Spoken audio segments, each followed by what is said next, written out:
పదండ్రా. మళ్ళీ వస్తున్నారే? అవునే. హాయ్ బత్తాయి, ఇవాళ నిమ్మకాయలు అయిపోయావేంటి? రాత్రి కళ్ళకొచ్చారా? సిగ్గులు ఎదురా ఇలా మాట్లాడడానికి? వాడికే కాదు మాకెవ్వరికీ లేదు. కాలేజీ అమ్మాయిలతో ఎలా డీల్ చేయాలో మీకు తెలియదురా. రేయ్, డైరెక్ట్ గా పాయింట్కి వచ్చేయాలి. కంప్యూటర్ పాపలు కదా, చాయిస్ నీకే ఇస్తున్నా. ఏ హోటల్ బుక్ చేయాలో చెప్పు, ఎంత బిల్ అయినా నాది, ఎంజాయ్మెంట్ ఇద్దరిది. ఓకే?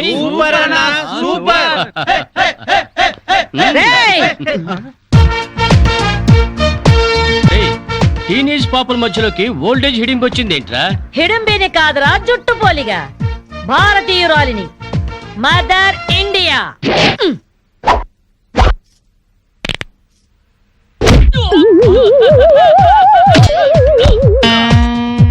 వాణ్ణి కొడితే నిమిషాకేయా తచ్చు వెధవా.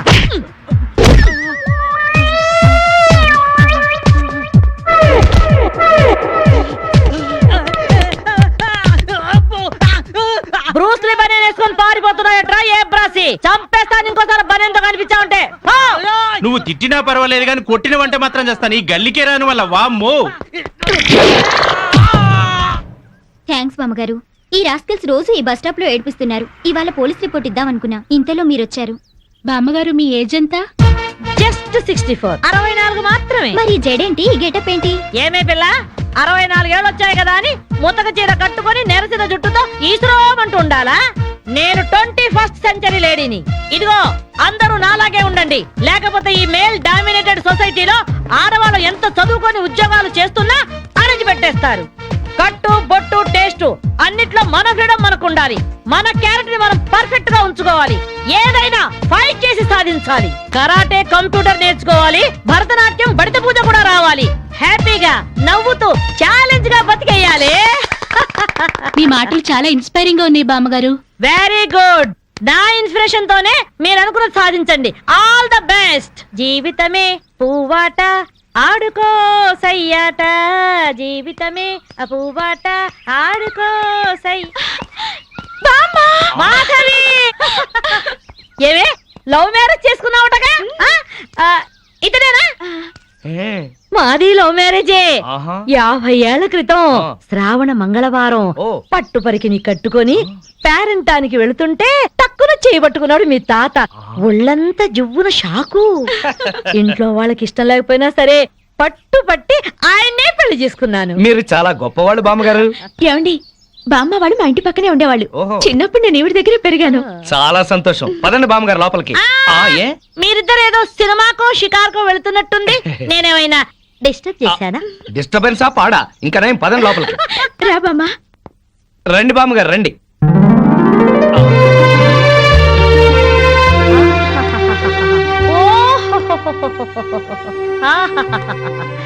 నీ టేస్ట్ బాగుందయ్యా, నువ్వు నాకు నచ్చావు. అన్నట్టు మీ అమ్మ నాన్నకు నీ మీద కోపం పోయిందా? నిన్ను చూడ్డానికి వస్తూ ఉంటారా? లేదు బామ్మ. పర్వాలేదు మాధవి, రేపు నీ కడుపున ఏ ఎన్టీఆర్ పుట్టాడనుకో, ఆ మనవడు డాన్స్ చూడ్డానికి వాళ్ళే పరిగెత్తుకుంటూ వస్తారు. ఏమయ్యా, మీ అమ్మ నాన్న ఎక్కడుంటారు?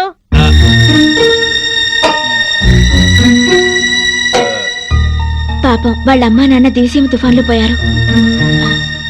ఏమండి, బామ్మగారికి 50 ఏళ్ల కొడుకు కోడలు ఈ మధ్యన యాక్సిడెంట్ లో పోయారు. మన చేతుల్లో ఏముందయ్యా, అంతా భగవంతుడి ఆట. ఇంకా నా మాడు పెళ్లి బాధ్యతలున్నాయి నా మీద. వాడా అమెరికాలో ఉన్నాడు. వాడి పెళ్లి సంబంధం కోసమే ఎల్లుండి ఢిల్లీ వెళ్ళాలి. అయితే అప్పటిదాకా మా ఇంట్లోనే ఉండు బామ్మ. అవును బామ్మగారు, మిమ్మల్ని చూస్తుంటే మా బంధువులందరినీ చూసినంత ఆనందంగా ఉంది. మీరు ఇక్కడే ఉండండి. మీ కుర్ర జంట మధ్య నేనెందుకయ్యా? ప్లీజ్ బామ్మ. అది కాదమ్మా. బామ్మగారు మీరు ఇక్కడే ఉండండి అన్నానా? ఇందులో డబ్బులున్నాయా? నేను జాగ్రత్త పెడతానండి. రివాల్వర్ ఉందయ్యా. అయితే మీరే పట్టుకోండి. బామ్మగారిని జాగ్రత్త తీసుకెళ్ళి లోపలికి తీసుకెళ్ళు. రా బామ్మ. తీసుకెళ్ళు. అమ్ము, ఇక చూసుకోవా అందట.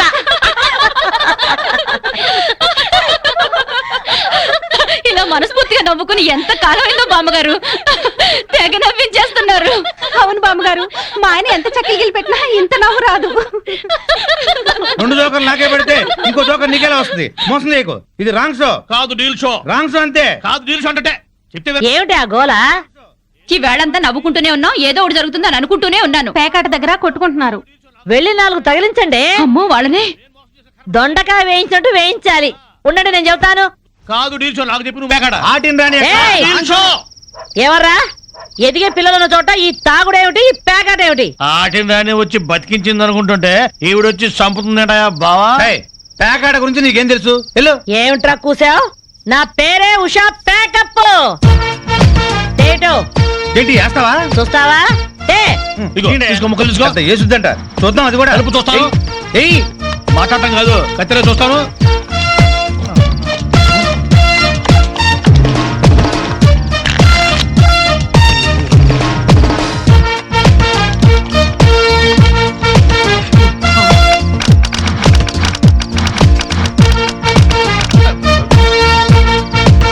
ఇది ఓపెన్ ముక్క జోకర్, ఇది కట్ జోకర్. ఆటిని రాణి, నీది డీల్ షో, వీటిది full count. Full count check చేసుకోండి. చూద్దాంగా, ఇప్పుడు తేలుతుందిగా.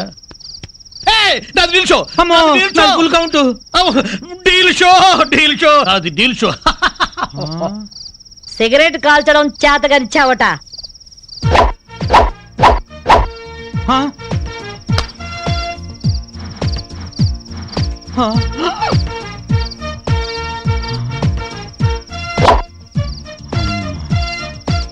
ఏంటి ముసలాం అనుకుంటుంటే ఓ రెచ్చిపోతున్నావు? ఏమిట్రా కూసావు? నేను ముసల్దాన్నా? షూట్ చేసేస్తాను గాడిదల్లారా.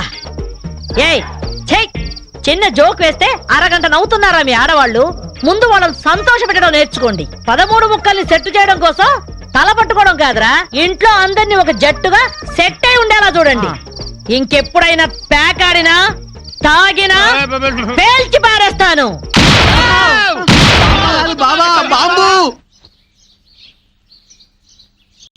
వస్తాను మాధవి, వస్తానరా? ఇదిగో ఈ ప్యాకెట్ మూకతో కలిసి నువ్వు చెడిపోవద్దు. మీరు బుద్ధిగా ఉండండిరా. ఇదిగో నా మడు పెళ్లికి పిలుస్తాను, అందరూ రావాలి. వస్తాను బామ్మగారు, ఉంటాం. అలాగే అలాగే. గడ్డం తీసిన నల్ల కోతిలా ఉన్నావు. మనల్ని ఇంటర్వ్యూ చేయడానికి మా టీవీ నుంచి యాంకర్ వస్తుంది. ఆ తల కాస్త దువ్విచావు. అందుగా ఈ బోడి ముస్తాబు సేమ్ పందికి చీర కట్టినట్టు ఉన్నావు. ఆ సింహ పందినే రాత్రికి ఎక్కడ పడితే అక్కడ ముద్దెట్టుకుంటావు. హలో అండి, బాగున్నారా? మీ కాలనీ అంతా పచ్చటి చెట్లతో చాలా బాగుంది. మిమ్మల్ని అందరినీ ఇంటర్వ్యూ చేసి మీలో ఆదర్శ జంటకి ఒక మంచి బహుమతి ఇవ్వాలని మేము ఇక్కడికి వచ్చాం. హలో అండి. అసలు సిసలైన ఆదర్శ జంట మాదే. మీరే అలా అనుకుంటే కుదరదు. మిమ్మల్ని ఇంటర్వ్యూ చేసి మేం డిసైడ్ చేస్తాం. చేసుకోండి. మీ భార్య కోసం మీరేం చేశారు? ఈ బండది తలనొప్పితో బాధపడేది. తగ్గితే తలనీలాలు ఇస్తానని మొక్కుకున్నా. 2 సార్లు గుడ్డు కొట్టించుకున్నా. ఈ శనిగాడికి టైఫాయిడ్ వచ్చినప్పుడు తగ్గితే అంగప్రదక్షిణ చేస్తానని నేను మొక్కున్నాను. ఒళ్ళంతా కొట్టుకుపోయింది. మీరు తిట్టుకుంటున్నా ఆ తిట్లలో ఎంతో ప్రేమ కనిపిస్తోంది. Very nice couple. హలో, నమస్తే సార్. నమస్కారం. మీ శ్రీమతి కోసం మీరేం చేశారు? పేకాట గురించి అడగండి, ఎంతైనా చెప్తాను. 1000 ఎపిసోడ్లు అయినా ఓకే. ఇట్టండి మనకు నచ్చవు. కావాలంటే నువ్వు వెళ్ళవే, వెళ్ళు.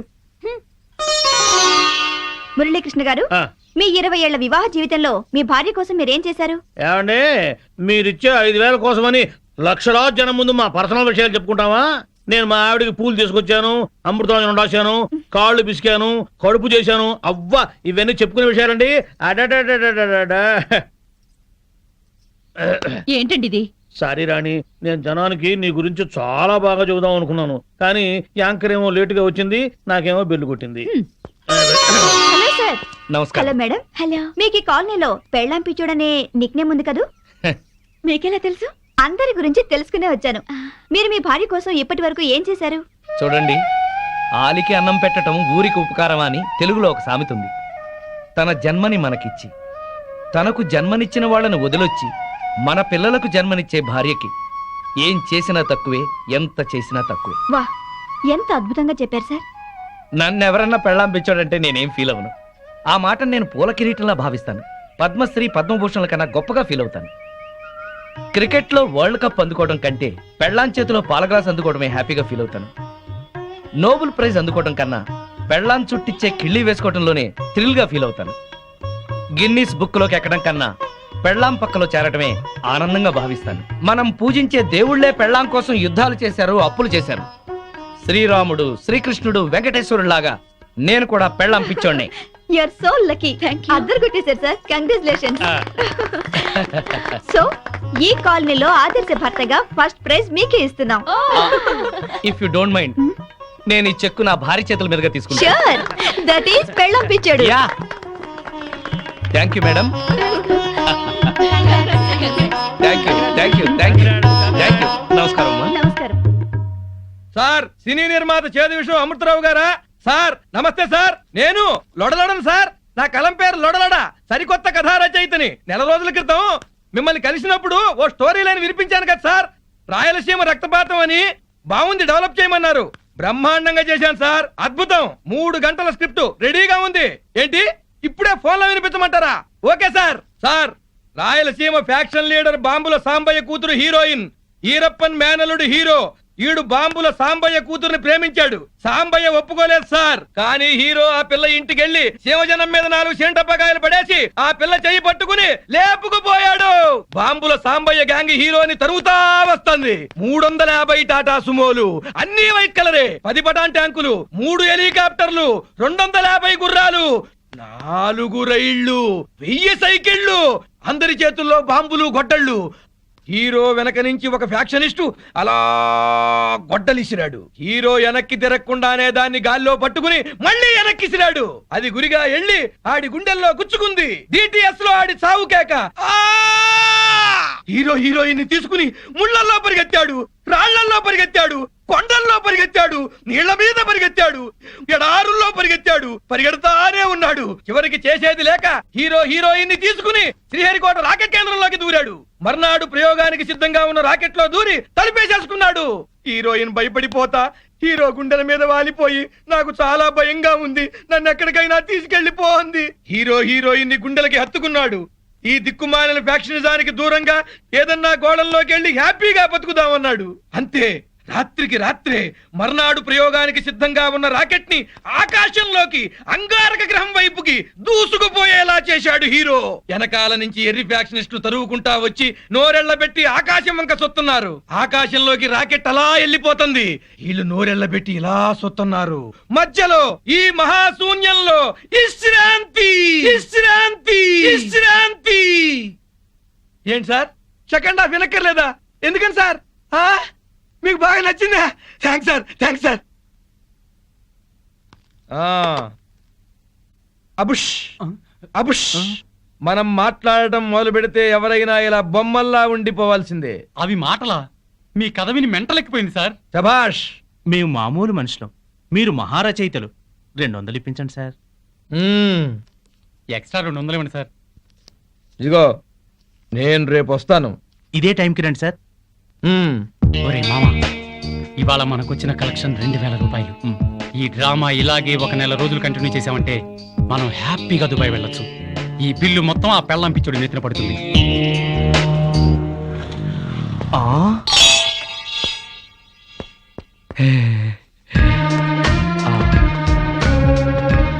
హలో, ఏం శ్రీనివాస్ బాయ్, నువ్వు చాలా చాలా అదృష్టవంతుడివి. నీకు ఎక్కడ పడితే అక్కడ డబ్బు దొరుకుతుంది, కానీ అప్పు తీసుకుంటే నువ్వే ఫోన్లో కూడా దొరకవు. అది కాదు సేట్జీ, నిన్ను కలుద్దామని బైక్ మీద స్పీడ్ గా వస్తుంటే ఈ నోట్ల కట్ట దొరికింది. ఈ నోట్ల గట్ట నాది బాబు. రోడ్డు మీద నేను కనిపిస్తే నువ్వు ఆగవు, డబ్బు కనిపిస్తే ఆగుతావు. అందుకే ఈ ప్లాన్ వేసిన. ఇది అన్యాయం సేట్, నాకు దొరికిన డబ్బు నువ్వు కొట్టేయాలని చూస్తున్నావు. అరే చూప్, నీ నగరాలన్నీ నాకు తెలుసు, అందుకే అందులో చిట్టి పెట్టిన. చూడు, చదువు. డబ్బులు ఇచ్చేటప్పుడు నేను కుబేరుణ్ణి, వడ్డీ వసూలు చేసేటప్పుడు కాలయము. అర్థమైందా? ఆఖరిసారి చెప్తున్నా, అసలు వడ్డీ మొత్తం కలిపి 2.5 లక్షలు అయ్యింది. నెల నెల వడ్డీ కట్టు. ప్రతి వారం వచ్చి నాకు కనపడు, లేకపోతే నీ ఇంట్లో సామాను వీధిలో పడేస్తా. ఖబర్దార్. వీడి అప్పు వెంటనే తీర్చేయాలి.